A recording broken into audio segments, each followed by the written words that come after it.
He laughed when I told him she was dead. That sound, rich, careless, like it came from someone who'd never bled, still echoes inside my skull. His father's penthouse office was all glass and marble, sunlight slicing across his expensive suit. Mine still carried her blood.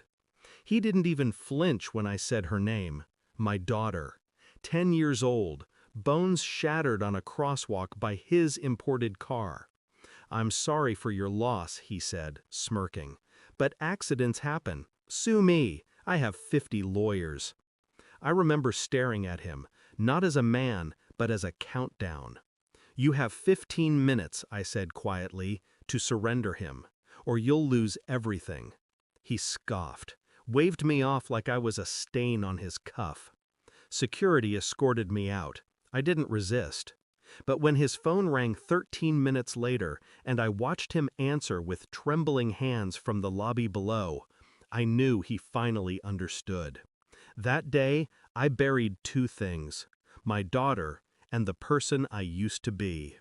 I'd spent years building things for people like him. Systems, networks, invisible power in the form of information. I'd been paid to protect reputations, hide mistakes, scrub secrets.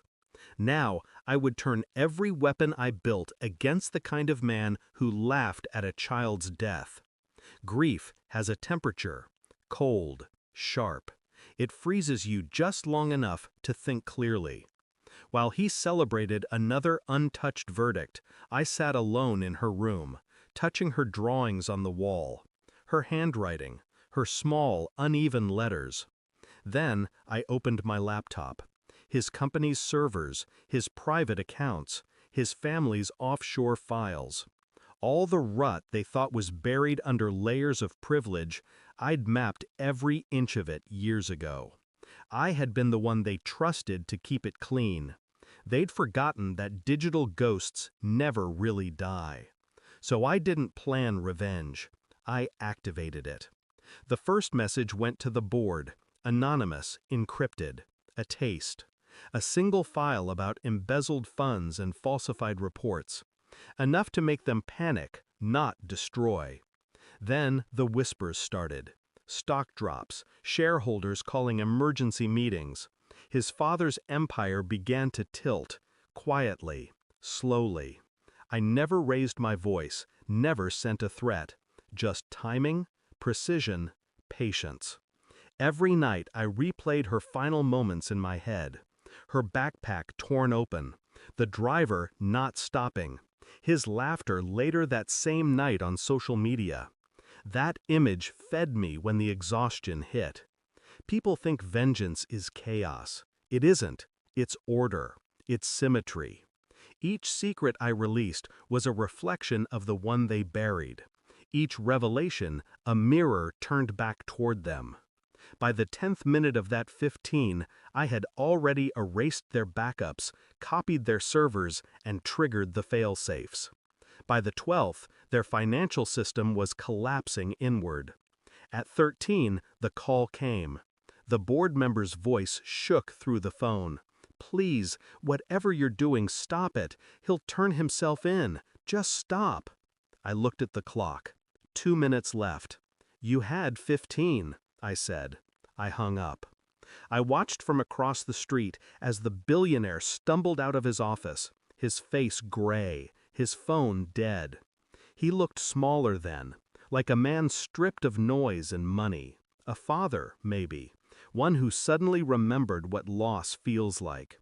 He fell to his knees on the pavement. The crowd stared, but no one helped. I stood at the edge, invisible, exactly where I wanted to be. 2 days later, they offered me everything: settlements, silence, mercy. But I wasn't after money. I sent them one final file instead: photos of my daughter, the last smile before the accident. The subject line read, "This is what your legacy looks like." Then I released everything: emails, offshore accounts, recordings, falsified audits. By dawn, their empire was in flames. By noon, the son was in custody. By nightfall, the father disappeared from public life. No shouting, no satisfaction, just an ending. Sometimes vengeance isn't about rage, it's about equilibrium. It's been a year. I visit her grave every Sunday, not to talk, not to cry, just to listen to the silence. I imagine she would have liked to see how calm I was through it all, how I never broke. She used to say I was too serious, too cold. Maybe she was right. But when I see the headlines, how they lost everything, how their names are whispered like curses, I feel nothing. Not triumph, not regret, just stillness. They thought their power made them untouchable. They were wrong. Justice doesn't always come with a badge or a robe. Sometimes it comes in the shape of a quiet man with nothing left to lose and 15 minutes to give. I didn't destroy them out of hatred. I did it because I finally understood grief is the most patient kind of weapon. Thanks for watching. Don't forget to like, share, and comment. Subscribe now to Cheating Stories Insight World for more amazing stories.